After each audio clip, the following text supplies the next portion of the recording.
ng bayan, maasahan anumang panahon.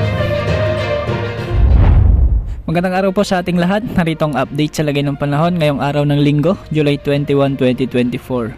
Patuloy nating minomonitor ang bagyong si Karina na huling namataan sa silangan ng Aurora.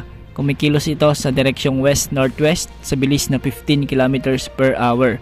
Sa ngayon ay nasa tropical storm category na si bagyong Karina at sa mga susunod na araw ay posibleng umabot ito sa typhoon category. Inaasahan din na magkakaroon ito ng rapid intensification sa mga susunod na araw hanggang sa maabot nito ang peak intensity nito na typhoon category.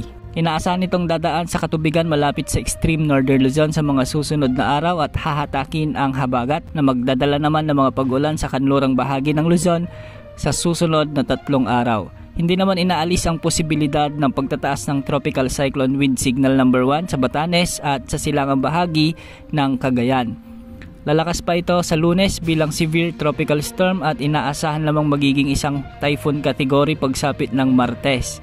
Posible naman itong lumabas ng ating area of responsibility pagsapit ng Huwebes at posibleng tumbukin nito ang Eastern China.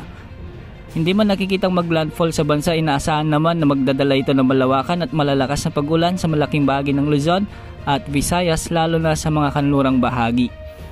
Dahil sa malawak na kaulapan nito at dahil sa posibleng maging peak intensity nito na typhoon category, asahan na maraming lugar sa Luzon ang maaapektuhan ng outer rain bands nito. Ayon sa Pag-asa, posible ang pagbaha dahil sa malalakas na ulan na dadalhin ng southwest monsoon na hilain naman ni bagyong Karina.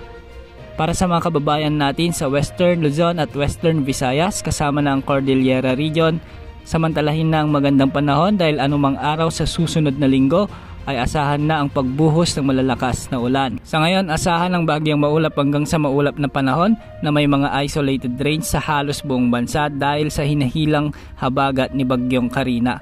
Bukas asahan na mas magiging malakas pa ang mga pag-ulan lalo na sa Calayan Islands at sa susunod na araw ay posible na rin ang mga malalakas na pag-ulan sa bahagi ng Calabarzon, Mimaropa, Bicol Region, Western Visayas, Zambales, Bataan at kasama na ang Metro Manila. Maging handa at maging alerto po tayo. Yan ang update sa lagay ng bagyo.